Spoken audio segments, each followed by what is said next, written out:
नमस्कार, 4 PM बॉलीवुड में आप सभी का स्वागत है और मैं हूं आपके साथ आकांक्षा यादव। बीते कल बॉलीवुड में ही मैन के नाम से मशहूर और बॉलीवुड के दिग्गज अभिनेता धर्मेंद्र का निधन हो गया, जिसके बाद से पूरे देश में बॉलीवुड इंडस्ट्री में और उनके परिवार में शोक की लहर दौड़ गई है। लेकिन उनके निधन के बाद ही कई सारे सवाल इन दिनों सोशल मीडिया पर काफी ज्यादा सुर्खियों में हैं। लोग कई तरह के सवाल कर रहे हैं, तो क्या है सवाल और क्या कुछ उसको लेकर अपडेट है। हमारे साथ मौजूद है इति। जिस तरीके से देखा गया कि धर्मेंद्र की मौत हुई, उसके बाद उनके जो फैंस थे, परिवार में सब हर जगह पर शोक की लहर दौड़ गई। लेकिन एक सवाल उठ रहा है कि आखिर उनको राजकीय सम्मान के साथ क्यों नहीं उनका अंतिम संस्कार किया गया, जबकि हमने देखा कि श्रीदेवी जो कि सिर्फ पद्मश्री उनको मिला हुआ था, उसके बाद भी उनको राजकीय सम्मान के साथ अंतिम विदाई दी गई थी। तो फिर धर्मेंद्र के साथ ऐसा क्यों? देखिए, मैं आपको बता दूं, यहाँ आकांक्षा ये है कि श्रीदेवी के मामले में था कि राजकीय सम्मान ये होता है कि केंद्र और राज्य सरकार से आपको अनुमति देनी पड़ती है ना। उनकी जब तक सहमति नहीं होती तो ऐसा नहीं होता। श्रीदेवी में क्या हुआ था कि बोनी कपूर ने ये सहमति दी थी, इससे उनको राजकीय सम्मान के साथ विदा किया गया था। मतलब फूलों से सजा था, गार्ड ऑफ ऑनर सब कुछ दिया गया था।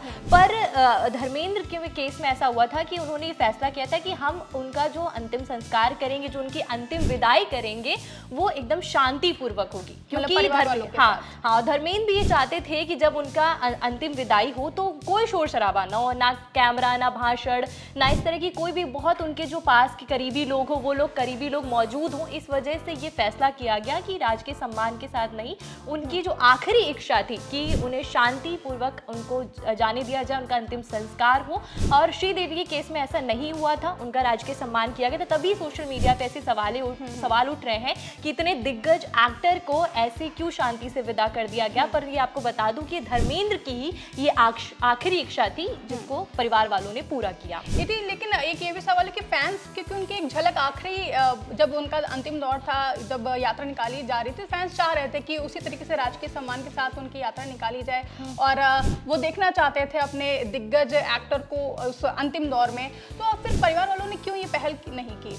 मैं आपको बता दूं, यहाँ पे इस वजह से ऐसा नहीं किया गया क्योंकि फैंस के साथ, क्योंकि इससे पहले जब 31 अक्टूबर को मतलब उनकी तबीयत खराब होना, उसके बाद उनका 10 तारीख को वेंटिलेटर पे जाना, फिर 11 तारीख को जो अफवाह फैली थी, है ना, उस अफवाह के बाद देख रहे थे कि कभी अस्पताल के बाहर पेपराजी खड़ी है, कभी घर के बाहर पेपराजी खड़ी, कभी इससे सवाल, कभी ये बोलना कि हेमा मालिनी हॉस्पिटल में नहीं है, प्रकाश कौर कहाँ है, ऐसे तमाम सवाल जो सोशल मीडिया पे अफवाह की तरह फैल रहे थे। और जो परिवार से भी बार अगर सनी देओल बाहर जा रहे हैं, कोई भी जा रहे हैं, तो सवाल पूछे जा रहे थे। हाँ, जिसपे वो नाराज भी हुए थे कि तुम लोग को शर्म आनी चाहिए, तुम्हारे घर पे माता पिता नहीं है। तो इस वजह से उन्होंने ये फैसला किया कि हम कोई अपडेट नहीं देंगे, हम सीधे शांतिपूर्वक सिर्फ अंतिम संस्कार होगा, सारी चीजें शांतिपूर्वक से होगी। कुछ भी अपडेट इस वजह से फैमिली की तरफ से नहीं दी गई। उनको 12 नवंबर को घर लाया गया और सारा ट्रीटमेंट उनका घर पे ही चला।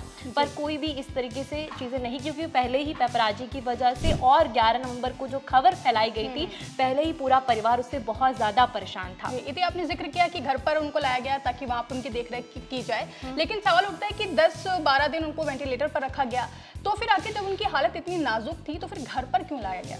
यहाँ पर मैं आपको बता दूं कि ये प्रकाश कौर की इच्छा थी, मतलब उनकी पहली पत्नी है प्रकाश कौर, तो वो चाहती थी कि अब जो भी इलाज हो, तो 12 तारीख को उनको घर पे लाया गया और डॉक्टरों 3 डॉक्टर 2 नर्स उनके साथ, उसके साथ साथ घर पर ऑक्सीजन, वेंटिलेटर सब कुछ मौजूद रखा गया, सारा इलाज किया गया। और ये प्रकाश कौर की जिद पे सनी देओल और बॉबी देओल ने ये फैसला लिया कि हम जो भी इलाज करेंगे वो सारा घर पर होगा, है ना, और बिल्कुल भी पेपराजी को और मीडिया को इस चीज़ों से दूर रखा जाएगा। क्योंकि उनके आसपास भी मैंने ये खबर होगी कि बहुत लोग कम लोग जानते होंगे कि जब पेपराजी उनके घर आ रही थी या बाहर खड़ी हो रही थी, तो आसपास के लोगों को भी इससे दिक्कत हो रही थी, कंप्लेन की गई थी, ये भी बहुत कम लोगों को पता होगा। इस वजह से ये सारी चीज़ें, जितना भी उनका ट्रीटमेंट वाली चीज़ें, उसे हमें लगातार कोई अपडेट नहीं मिल पा रही थी। बस ये बताया जा रहा था कि हाँ, जब उनका घर पे इलाज हो रहा है, सुधार चल रहा है, पर हाँ, ये था कि डॉक्टर की टीम मौजूद थी और इस पर कोई अपडेट नहीं उसके बाद दी गई। अपडेट की बात करें तो जैसे कि कल जब निधन भी हुआ,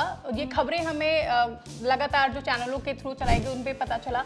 आधिकारिक तौर पर परिवार की ओर से कोई ऐसा स्टेटमेंट नहीं दिया गया, बल्कि पहले जब हमने देखा था ये पूरा कंट्रोवर्सी हुई थी, फेक न्यूज़ चल गई थी उनके मृत्यु को लेकर, निधन को लेकर के, लेकिन 24 तारीख को यानी कि बीते कल परिवार की तरफ से कोई भी आधिकारिक बयान क्यों नहीं दिया गया? इस पर भी बड़ा सवाल उठ रहा है सोशल मीडिया पर। लोग कह रहे हैं कि आखिर क्यों छुपाया गया है? नहीं, इसको मैं इसमें भी यही चीज़ यहाँ तक मुझे लगा कि और ये चल रहा है सोशल मीडिया पे कि फेक खबरों का एक तो रीज़न था सबसे ज़्यादा कि वो किसी भी चीज़ को ऐसी कोई बयान नहीं देना चाहते थे, है ना। और मैं आपको बता दूं, जब 11 नवंबर को ये अपडेट ये जब बोला गया था कि निधन हो गया, तो हेमा मालिनी हो गई, ईशा देओल हो गई, उन्होंने तुरंत पूरे जो रिस्पॉन्सिबल मीडिया थी उनको फटकार लगाई कि ऐसी झूठी खबरें नहीं फैलानी चाहिए। तो इस वजह से कोई भी ऐसा कुछ भी ना बोला जा रहा था, है ना उनके रिलेटेड उनके तबीयत को लेकर के। तो बार बार क्योंकि लोग हेमा मालिनी को कभी मुद्दा बना ले रहे थे, कभी प्रकाश कौर को मुद्दा बना ले रहे थे, कभी ये बोल रहे थे कि उनकी बेटी साथ में नहीं है, इस टाइम पर उनको होना चाहिए। तो ये सारी चीज़ें उनके परिवार को परेशान कर रही थी। इस वजह से ना ही फैमिली इस पर कोई रिस्पॉन्स दे रहा था, ना ही कैमरे के सामने, क्योंकि एक तो ये ऐसा पल होता है आकांक्षा की फैमिली ना कैमरे की तरफ कैसे देख के बोलेगा। ये बहुत ऐसी सामान्य सी बात है कि जब आपके पिता बीमार हो तो उस टाइम पर आप कैमरा लेके खड़े हो जाओ, तो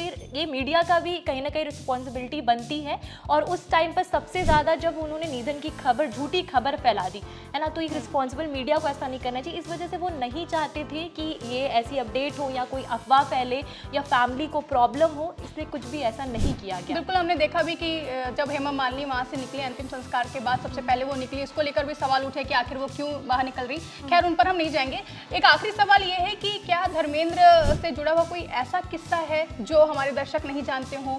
कोई ऐसा किस्सा बताना चाहें जो काफ़ी ज़्यादा उनके ज़िंदगी के खास हो, उनके लिए खास हो, लेकिन लोगों को ना पता।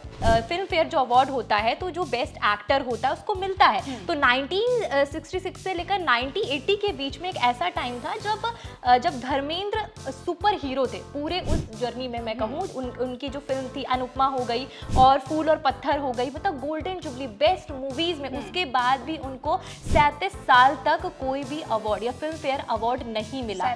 हाँ, 37 साल उन्होंने इस अवार्ड के लिए इंतजार किया, और जब उनको 37 साल बाद ये अवार्ड मिला तो उनका अब वो वीडियो भी सोशल मीडिया पे बहुत ज़्यादा वायरल हो रहा है, जिसमें कि वो भावुक हो गए और ये कहते हैं कि मैं 37 साल से इंतज़ार कर रहा था, है ना, सूट सिलवा रहा था, मैचिंग टाई बनवाता कि इस साल चलो इस बार मिल जाएगा मुझे। मैं इतने टाइम तक सुपर हिट मूवी दी, 70s 80s के बेस्ट हीरो हैं वो, तो उनको इतना लंबा इंतज़ार किया। तो उन्होंने ये भी बोला मजाकिया अंदाज में कि अब जब मुझे नहीं मिलता था तो मैंने सोच लिया कि अब अगर बुलाएंगे तो मैं या तो टी शर्ट में चला जाऊंगा या तो कच्छे में आ जाऊंगा, क्योंकि नहीं मिल रहा। उसके 37 साल बाद उनको ये अवार्ड मिला, तो उन्होंने कहा कि जो मैंने इंतजार किया, मानो कि वो 15-20 अवार्ड इसी में ही पूरे हो गए। और उनका ये वीडियो सोशल मीडिया पे वायरल हो रहा है ना, लोग भावुक हैं। और उसके साथ साथ उनकी जो अब लोगों एक बार वो फिर मैं बता दूं, आप लोग फिर उनको देख पाएंगे। उनकी 21 मूवी आ रही है ना, और 25 दिसंबर को रिलीज होगी। हम फिर से धर्मेंद्र को देख पाएंगे।